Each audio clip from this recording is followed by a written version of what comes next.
Você já se perguntou o que se esconde por trás do brilho da câmera quando os maiores diretores do mundo liberam sua fúria sobre as pessoas que dão vida às suas visões? Desde a obsessão de 127 takes de Kubrick em O Iluminado, até Herzog arrastando um navio a vapor de 320 toneladas colina acima, essas lendas transformaram os sets em panelas de pressão de medo, exaustão e verdadeiro perigo. Junte-se a nós, enquanto revelamos 20 gênios do cinema cuja fúria deixou equipes para sempre transformadas. Stanley Kubrick, a tirania do perfeccionista. Em um estúdio de som feito para se assemelhar ao Overlook Hotel do Colorado, Stanley Kubrick transformou O Iluminado em uma maratona implacável de precisão. Filmando em 70mm nos estúdios M. Elstree ao longo de 5 meses, ele rotineiramente fazia 40 ou mais configurações de câmera por dia, onde a maioria dos diretores poderia se contentar com uma dúzia e examinava cada piscar de luz. Sua obsessão atingiu o auge durante o colapso de Shelley Duvall. No momento, aqui está o Johnny, Kubrick exigiu 127 tomadas desse único momento, isolando Duvall de Jack Nicholson e do resto do elenco para intensificar seu terror. O biógrafo John Baxter registra que Duvall perdeu mais de 15 libras, desenvolveu crises de pânico agudas e passava horas de folga chorando em seu trailer. Técnicos de som relatam que sua voz tremia tão violentamente que a fita distorcia, um efeito que Kubrick aclamava como ouro cinematográfico. Os operadores de câmera lembram-se de navegar por corredores escuros e escorregadios, com café derramado, enquanto se apressavam para trocar rolos de filme. Os figurinistas andavam nas pontas dos pés ao passar pelo camarim de Duvall, para que seus passos não perturbassem sua concentração frágil. Os eletricistas prendiam a respiração quando Kubrick dizia ação, sabendo que um único erro poderia provocar um olhar fulminante. Nicholson mais tarde admitiu que se sentia como um boneco de pano nas mãos de um tirano, enquanto o assistente de direção, Leon Vitali, descreveu o set como uma panela de pressão que nunca soltava vapor. Até mesmo membros veteranos da equipe sussurravam que nenhum descanso poderia apagar a memória do olhar frio de Kubrick, Alfred Hitchcock, o mestre da manipulação. Poucos diretores entenderam a mecânica do medo como Alfred Hitchcock, e em Os Pássaros, em 1963, ele usou animais vivos para aterrorizar Tippi Hedren. A Universal Studios construiu um vasto cenário aviário e soltou centenas de gaivotas, pelicanos e corvos, alguns pesando mais de 4 quilos cada, sem redes de segurança. Hedren sofreu bicadas que fizeram sangrar, penas ficaram presas em seu cabelo, e dias depois ela acordou gritando de pesadelos vívidos. Na biografia de Hitchcock, Donald Spott observa que as cicatrizes emocionais de Hedren duraram anos, mesmo enquanto o coordenador de efeitos especiais do filme se maravilhava com o pânico genuíno capturado na câmera. Fora do set, Hitchcock aperfeiçoou jogos psicológicos. Janet Leigh descobriu em Psicose, em 1960, que ele reescreveu a cena do chuveiro no último minuto, forçando-a a entrar em um set manchado de sangue com aviso mínimo. Kim Novak, em Vertigo de 1958, passou 3 dias trancada em um apartamento cenográfico em São Francisco, privada de contato humano para aumentar a sensação de isolamento de sua personagem. Mais tarde, o cinematógrafo Robert Burks relembrou dos olhos de Novak cheios de lágrimas reais quando a câmera começou a filmar. Os membros da equipe falavam dos silêncios gélidos de Hitchcock. Uma única sobrancelha erguida podia interromper a produção por 1 hora, enquanto técnicos e atores andavam na ponta dos pés ao redor do seu humor inescrutável. Apesar de técnicas inovadoras de câmera que redefiniram o suspense, as táticas de Hitchcock no set mesclavam arte e exploração. Hoje, o legado dessas atuações impregnadas de terror permanece inseparável dos sussurros de angústia nos bastidores, um testemunho do preço pago pelo gênio de Hitchcock. Werner Herzog, o louco da Amazônia. Em 1981, Werner Herzog cometeu heresia cinematográfica. Ele enviou um navio a vapor de 320 toneladas para Iquitos, no Peru, e insistiu em transportá-lo por uma colina de 15 pés para Fitzcarraldo. Com um orçamento que ultrapassou 22 milhões de dólares americanos, Herzog desafiou os apelos do estúdio por modelos ou miniaturas, acreditando que a autenticidade exigia suor e sangue de verdade. Trabalhadores locais, centenas deles, lutaram sob chuvas torrenciais, com facões cortando cipós, enquanto Herzog e o astro Klaus Kinski brigavam diariamente. Kinski ameaçava desistir com tanta frequência que a equipe carregava cartas de demissão como talismãs. Em uma tarde notória, ele jogou seu roteiro na selva e desafiou Herzog para um duelo. O documentário de Les Blanc, Burden of Dreams, capturou Herzog brandindo uma pistola em frustração, chamando a Amazônia de um pesadelo obsceno. Um acidente de helicóptero deixou 2 operadores de câmera hospitalizados e as travessias de rio espalharam febres tropicais. Pelo menos 3 assistentes de câmera adoeceram com febres altas e disenteria. Em meio à escassez de comida e remédios, Herzog percorria as margens do rio calculando a próxima filmagem impossível. Apesar Apesar desses horrores, ele se recusou a ceder, convencido de que a verdade emocional do filme estava em seu perigo palpável. A versão final está repleta de lama, suor e o medo bruto da resistência humana testada até seus limites. Fitzcarraldo perdura tanto como um monumento à audácia cinematográfica, quanto como um conto de advertência sobre o custo da obsessão, com seus ecos reverberando em cada quadro que ousou ser real. William Friedkin, o estrategista do choque. Quando O Exorcista, em 1973, foi transferido para a capela da Universidade de Georgetown, William Friedkin transformou salas sagradas em um crisol de medo. Uma manhã, ele disparou uma espingarda carregada com balas de festim através das portas da capela, quebrando vitrais e fazendo com que a equipe de som se jogasse no chão. Figurantes lembram-se de se jogarem atrás dos bancos apenas para serem instruídos a permanecerem no personagem.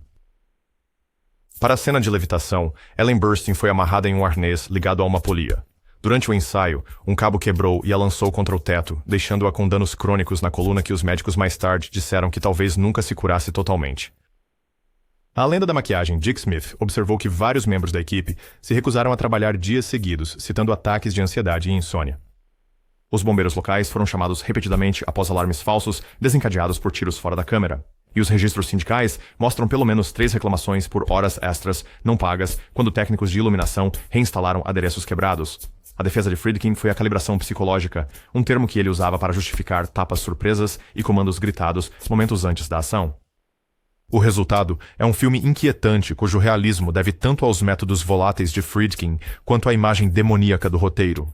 Mesmo décadas depois, as sombras de O Exorcista ainda carregam os ecos das almas aterrorizadas que viveram o horror muito depois das câmeras pararem de filmar. Sam Peckinpah, o autor volátil. No deserto do Texas, onde The Wild Bunch em 1969 encenou seu final sangrento, Sam Peckinpah fez explodir dinamite real a poucos metros das câmeras. Com então um orçamento recorde de $7 milhões para um faroeste classificado para adultos, Peckinpah exigiu que dublês montassem cavalos através de barris explodindo, resultando em pelo menos 5 ferimentos documentados, incluindo concussões e clavículas quebradas. Uma queda quase fatal deixou um dublê hospitalizado, com os médicos chamando sua sobrevivência de miraculosa. As tiradas alimentadas por uísque de Peckinpah ao meio-dia eram lendárias. Ele invadia o trailer de maquiagem, repreendia os artistas por um traço de pincel fora de lugar e depois voltava, cambaleando, para o set murmurando sobre traição artística.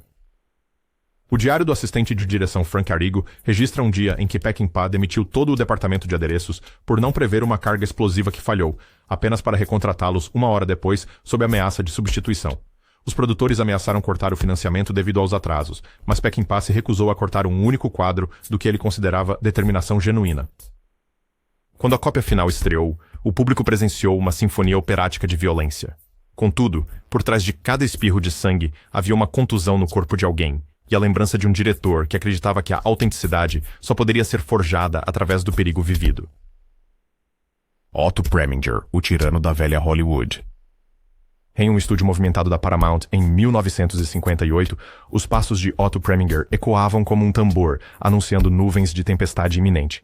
Armado com uma voz retumbante e uma reputação por abordar temas tabus, estupro em Anatomia de um Crime em 1959 e suicídio adolescente em Bom Dia, Tristeza em 1958, ele governava cada centímetro de seus sets com precisão de punho de ferro. Certa manhã de outubro, Jan Seberg chegou esperando um ensaio tranquilo. Em vez disso, Preminger liberou uma torrente de insultos tão ferozes que ela correu para seu camarim, lágrimas escorrendo pelo rosto. Mais tarde, membros da equipe contaram como os técnicos de som congelavam no meio da filmagem, microfones pendurados, enquanto a fúria de Preminger ricocheteava pelo estúdio. Ele insistia em refazer cenas sem fim, frequentemente exigindo 50 ou mais repetições de uma única cena de caminhada e conversa. Supervisores de roteiro sussurravam sobre páginas arrancadas dos roteiros, diálogos que Preminger considerava sentimentais descartados sem aviso. No filme The Moon is Blue, em 1953, Malcolm McDowell recordou como as críticas de Preminger despojaram sua bravata. Após 10 tomadas, Preminger interrompeu a cena e fez um discurso sobre honestidade emocional tão mordaz que McDowell se viu questionando seu próprio talento. Enquanto isso, cinegrafistas relataram dores de cabeça devido ao olhar implacável de Preminger e pelo menos 2 equipes de iluminação abandonaram a produção no meio, citando exaustão mental. Registros sindicais do final de 1958 mostram um aumento nas queixas de horas extras, já que maquinistas e eletricistas trabalharam até tarde da noite, reconstruindo cenários para mais uma tomada. Costureiros trabalhavam turnos duplos remendando figurinos depois que Preminger deu declarava-os enrugados ou imprecisos de um momento para o outro. Apesar, ou talvez por causa, dessas medidas extremas, Anatomy of a Murder recebeu 7 indicações ao Oscar, e os críticos elogiaram seu realismo inflexível.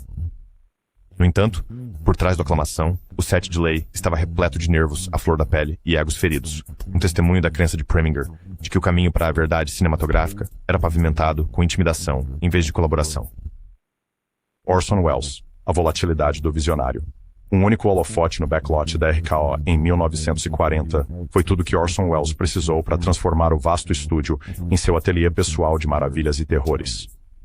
Com Citizen Kane, em 1941, Welles visava quebrar as convenções de Hollywood, exigindo cinematografia de foco profundo e movimentos de câmera elaborados que desafiavam a tecnologia dos anos 1940. O diretor de fotografia, Greg Toland, recordou noites passadas erguendo câmeras de 180 quilos em guindastes escorregadios pela chuva, enquanto Welles andava de um lado para outro, gritando ajustes precisos até que cada sombra se alinhasse com sua visão.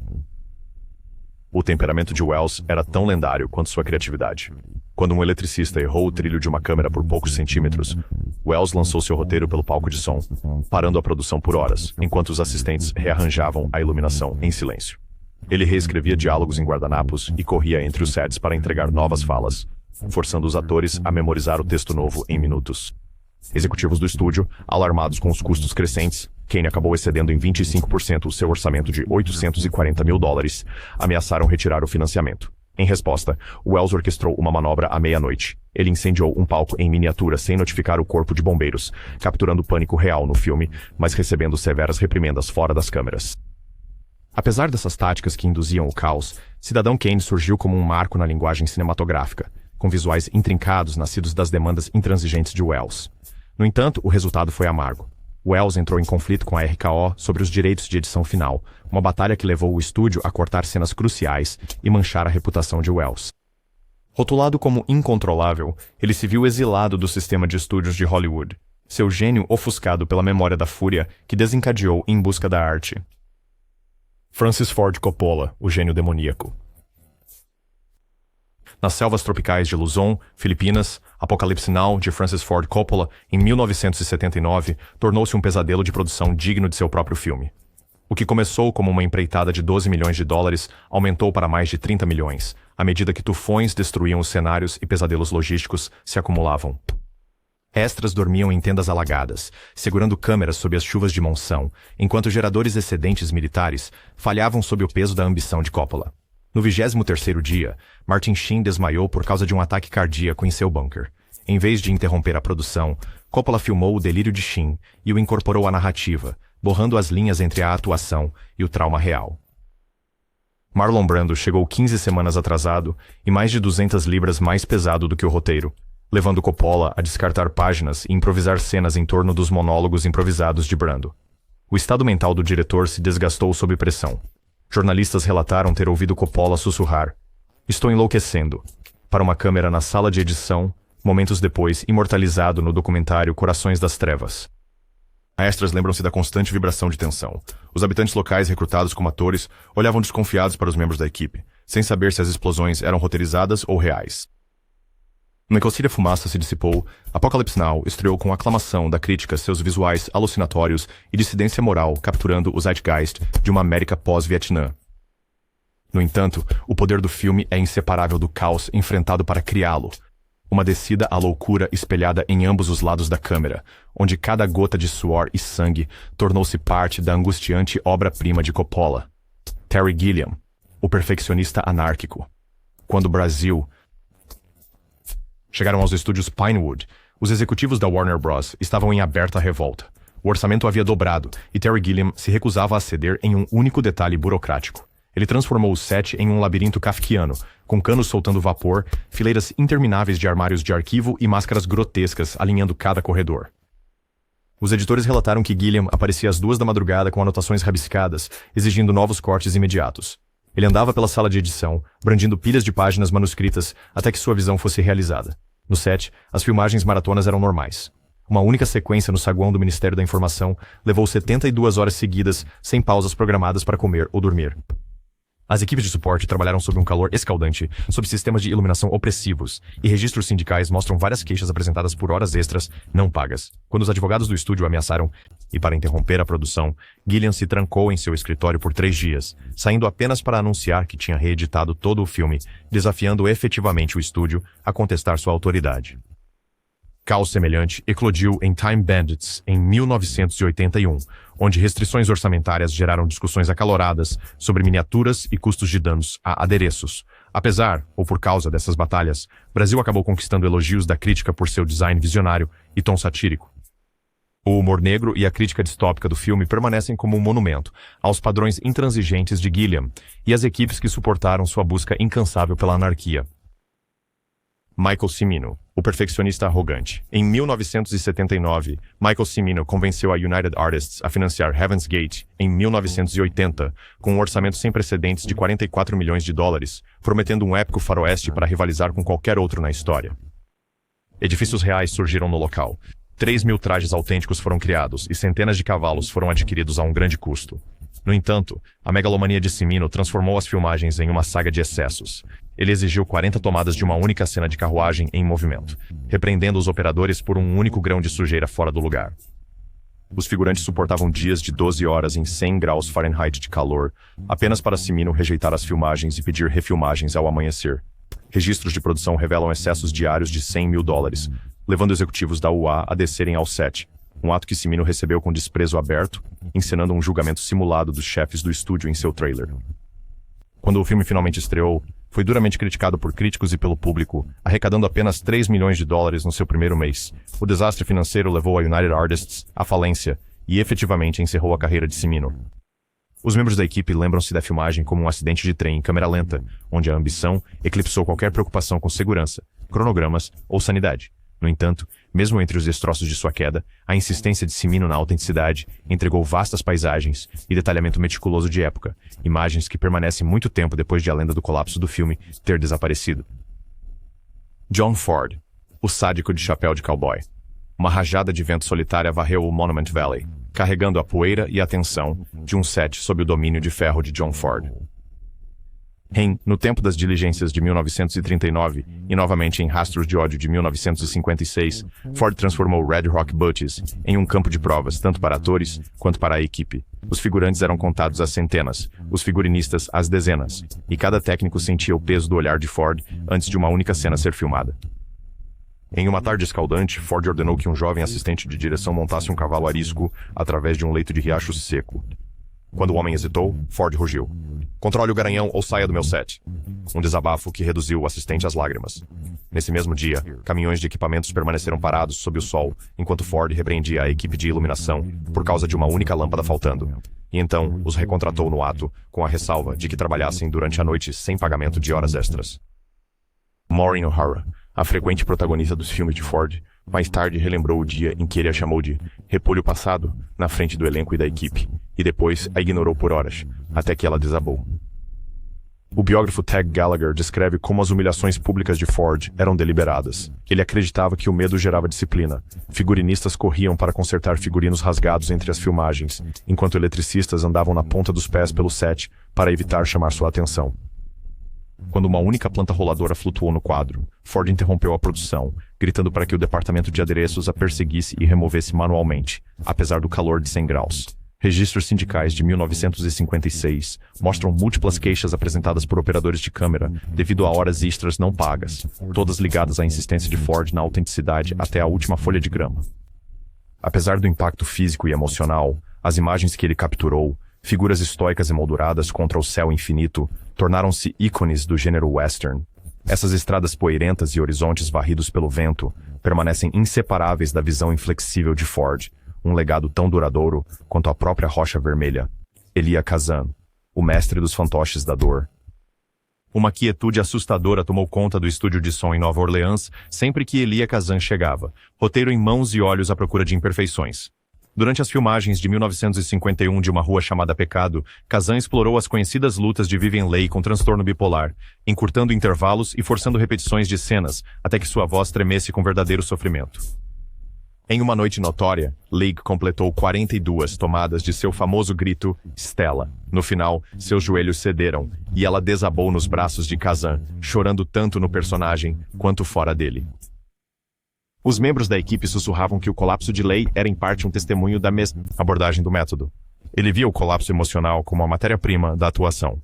2 anos depois, em uma rua chamada Pecado, em 1954, Kazan isolou Marlon Brando de seus colegas de elenco, trancando-o em um trailer por dias a fio. O resultado foi uma autenticidade na solidão de Brando, mas também um estado mental frágil. Assistentes de direção lembram-se de encontrar Brando andando de um lado para outro às 3 horas da manhã, segurando um revólver em uma mão e o roteiro na outra.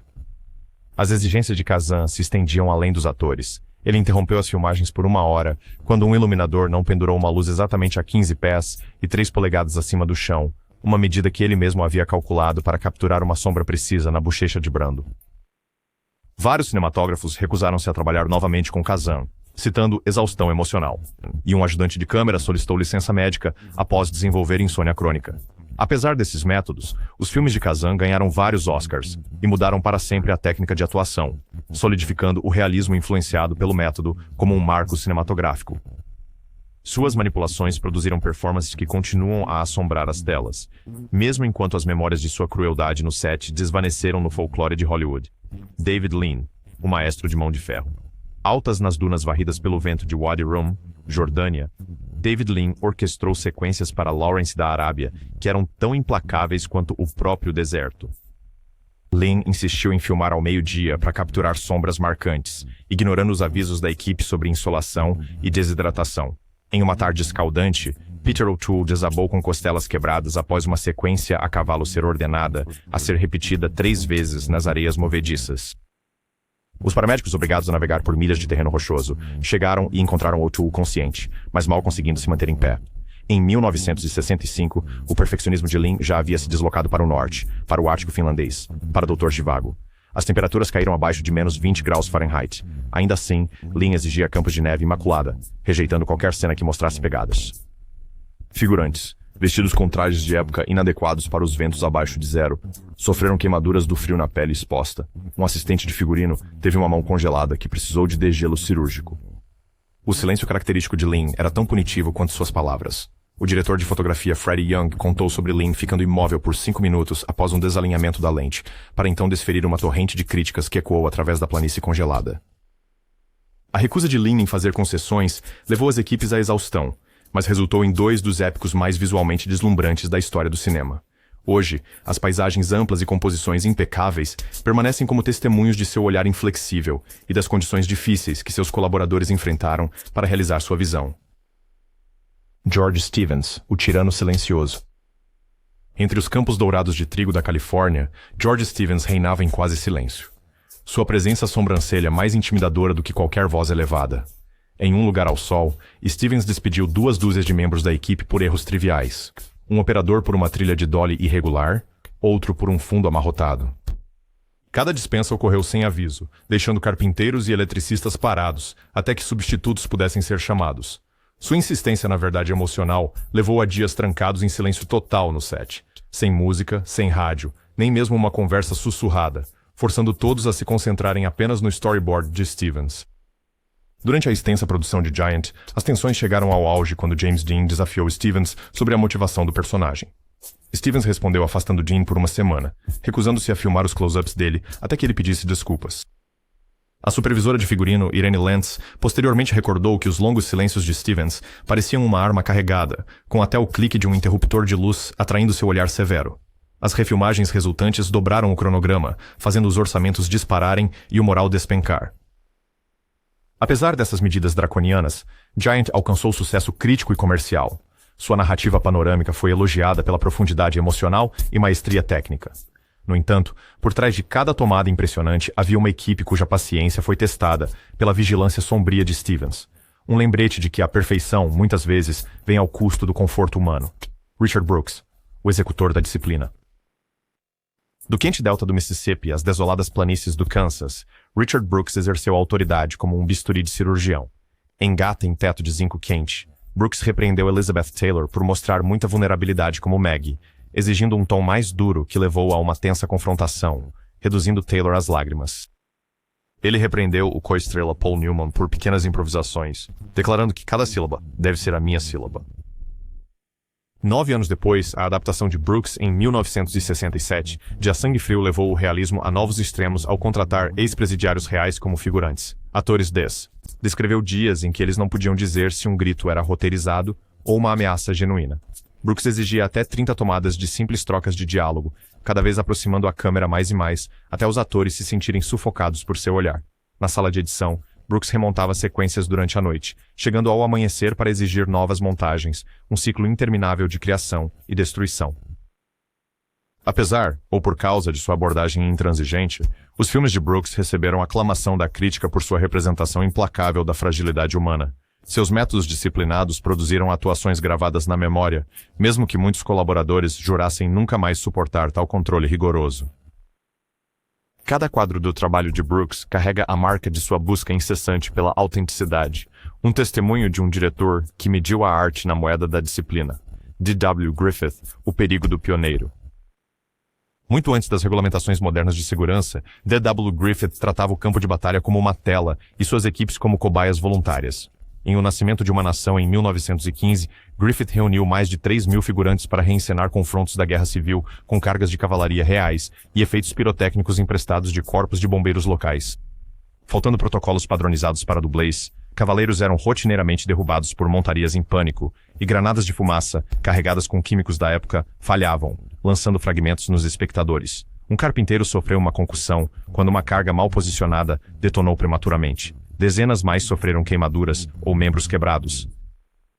O assistente de direção de Griffith depois confessou. Toda manhã trazia novas lesões, mas Griffith dizia, a história não espera por ninguém, e continuava. Não fizeram bem. Impulsionado pela arrecadação sem precedentes nas bilheterias do filme, Griffith aumentou suas ambições para Intolerance. Ele ergueu um colossal cenário babilônico no Texas, completo com muralhas imponentes e relevos intrincados, e forçou carpinteiros e marceneiros a turnos de 16 horas sob o sol escaldante. Quando um andaime caiu durante uma sequência de biga, esmagando 2 figurantes e fraturando a pelvis de um assistente de palco, Griffith ordenou uma refilmagem imediata, dizendo que o verdadeiro drama exige sacrifício. Tendas médicas surgiram no perímetro do set, operando 24 horas por dia, mas Griffith se recusava a interromper a produção, mesmo quando as ambulâncias chegavam toda noite. Os departamentos de figurino corriam para remendar túnicas rasgadas entre as cenas, enquanto as equipes de técnicos trabalhavam em tempestades de areia que deixavam as máquinas entupidas e as lentes embaçadas. Jornais locais publicavam atualizações semanais sobre os acidentes no set, apelidando a filmagem de o playground mais perigoso de Hollywood. Apesar, ou por causa, desses perigos, as inovações de montagem de Griffith e a escala épica consolidaram seu status como um pioneiro do cinema.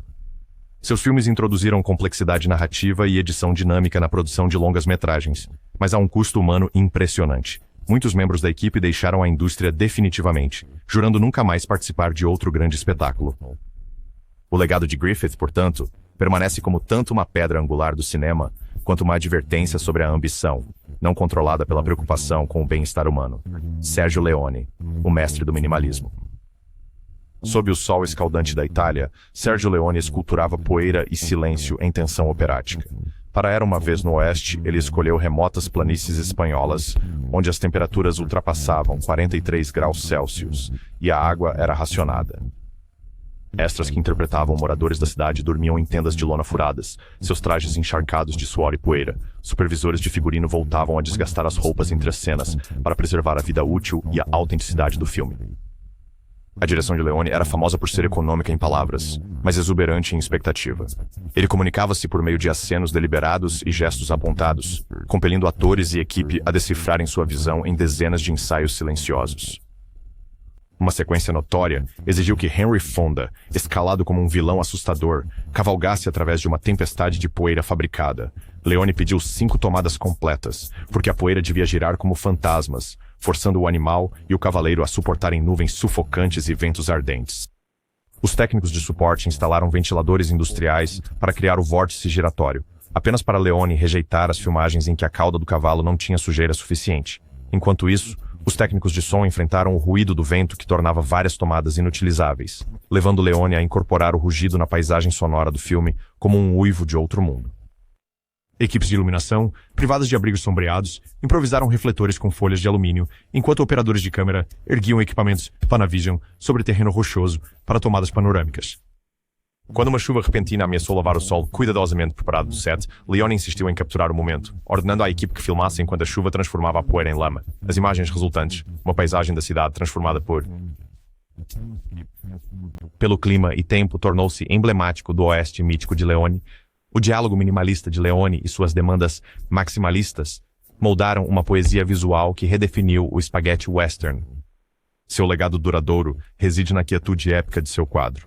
Cada cena uma tela de coragem assolada pelo sol e ameaça silenciosa, nascida do árduo trabalho daqueles que enfrentaram os elementos para dar vida à sua visão. Roman Polanski, o tenso autor. Nas ruas iluminadas por neon de Los Angeles nos anos 1970, Roman Polanski cultivou uma atmosfera de inquietação que permeou cada quadro de Chinatown. Preferindo locais reais em vez de fachadas de estúdio, Polanski transformou uma estação de tratamento de água municipal em um labirinto claustrofóbico, onde figurantes atravessavam água até a cintura para simular a corrupção da cidade. Para a sequência da represa, ele insistiu em usar autênticas liberações de aquedutos, inundando partes do set e danificando trilhos caros de Dolly. Os membros da equipe se esforçavam para salvar guindastes de câmeras, muitas vezes ficando em água fria por horas, enquanto os figurinistas consertavam constantemente os trajes encharcados para manter a precisão da época. A direção de Polanski ia além das demandas técnicas. Ele encenava reescritas surpreendentes do roteiro à meia-noite, convocando assistentes-chave e operadores de câmera para ajustar os diagramas de iluminação no local. Certa noite, ele interrompeu a produção por um dia inteiro, quando um único lampejo de lente apareceu em uma cena, insistindo que cada raio de sol fosse posicionado com precisão cirúrgica. Jack Nicholson revelou mais tarde que as críticas enigmáticas de Polanski e seus silêncios repentinos criavam uma tensão constante, deixando até os membros mais experientes da equipe apreensivos. Em Macbeth, Polanski aventurou-se nas terras altas escocesas para capturar o clima autêntico, apenas para submeter figurantes com armaduras a ventos gelados e chuvas torrenciais. Vários cavalos desmoronaram sob cobertores encharcados, e um assistente sofreu hipotermia após uma longa noite de filmagens. Polanski justificou esses extremos como essenciais para o realismo visceral do filme, mas o impacto humano era inegável. Cobertores de emergência tornaram-se equipamento padrão e médicos locais faziam rondas diárias para tratar queimaduras de frio. Apesar, ou talvez por causa dessas dificuldades, os filmes de Polanski continuam aclamados por sua atmosfera assombrosa e profundidade psicológica. Sua disposição em borrar a linha entre ambiente e narrativa deu a Chinatown sua atmosfera claustrofóbica, deixando o público com uma sensação persistente de inquietação nascida dos próprios perigos enfrentados no set. Ridley Scott, o perfeccionista cinematográfico. Das vielas encharcadas pela chuva da Los Angeles distópica às areias banhadas pelo sol das antigas arenas, a busca de Ridley Scott por autenticidade levou as equipes aos seus limites.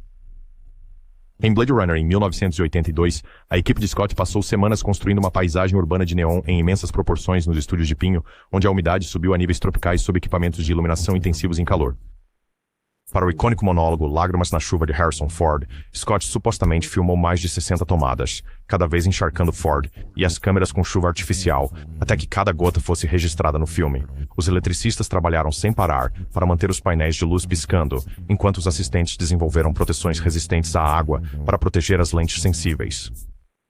18 anos depois, Scott voltou ao épico com o Gladiador em 2000, contratando 15 mil figurantes para preencher as arquibancadas do Coliseu. Para evocar a grandeza empoeirada de Roma, ele utilizou ventiladores industriais que levantaram verdadeiras tempestades de poeira, forçando os figurantes a protegerem os olhos e a tossirem em meio às nuvens sufocantes. Durante uma sequência de carruagens, uma roda se soltou e foi em direção à câmera. Scott interrompeu a produção até que os ângulos de sustentação fossem recalculados, um exercício que custou ao estúdio mais de $200 mil em uma única tarde. Os coordenadores de dublês e oficiais de segurança se esforçaram para revisar os protocolos, mas a busca incessante de Scott pelo realismo deixou pouco espaço para concessões. Em ambos os filmes, os editores enfrentaram pressão diária para integrar efeitos práticos de forma perfeita com o emergente CGI, enquanto Scott monitorava as filmagens em enormes paredes de vídeo. O resultado: 2 dos mundos visualmente mais imersivos já capturados em filme, cada um carregando a marca inconfundível de um diretor que vê cada detalhe, gota de chuva ou grão de poeira como parte integrante da narrativa. A grandeza cinematográfica de Scott é um testemunho das equipes que abraçaram extremos para transportar o público através do tempo e da realidade. David Fincher, o tirano digital. Dentro dos limites estéreis de um estúdio de som contemporâneo, a reputação de David Fincher por perfeccionismo atingiu proporções quase míticas. No filme A Rede Social, 2010, Fincher buscou o que chamou de realismo sintético, exigindo até 99 tomadas do depoimento de Jesse Eisenberg no tribunal para capturar as inflexões mais sutis. Os atores saíam exaustos, seus rostos marcados pela fadiga, enquanto grandes operadores e assistentes de câmera perderam a noção do tempo em meio a reinícios intermináveis. Editores ficavam no set com laptops, editando as filmagens em tempo real e solicitando refilmagens imediatas sempre que uma única contração de sobrancelha não transmitia um desconforto autêntico. A dependência de Fincher no monitoramento digital se estendeu a The Girl with the Dragon Tattoo em 2011, onde bancos de monitores calibrados por cor cercavam o set.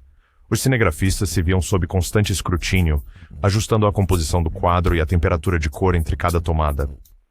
As equipes de assistência técnica foram encarregadas de reconfigurar os aparelhos de iluminação com tanta frequência que os registros sindicais mostram várias queixas por horas extras não pagas. Em uma ocasião, uma única cena exigiu o reposicionamento de 200 luzes para alcançar o tom perfeito de verde para uma sequência de flashback, um esforço que consumiu um fim de semana inteiro. Apesar do ritmo extenuante, os filmes de Fincher são celebrados por seu tom afiado e detalhismo meticuloso. Cada quadro reflete um diretor que vê a era digital não como uma fuga do trabalho, mas como uma nova fronteira para controle. O resultado é um cinema que parece ao mesmo tempo hiperreal e intimamente humano, um paradoxo nascido dos incansáveis esforços das equipes que aprenderam que, sob a supervisão de Fincher, nenhuma cena está realmente concluída até atingir seu padrão exigente. Então aí está, o lado sombrio do gênio, onde a arte e a agonia colidem. Desde as tomadas implacáveis de Kubrick até a loucura literal de mover montanhas de Herzog, esses diretores provaram que, às vezes, a grandeza tem um custo.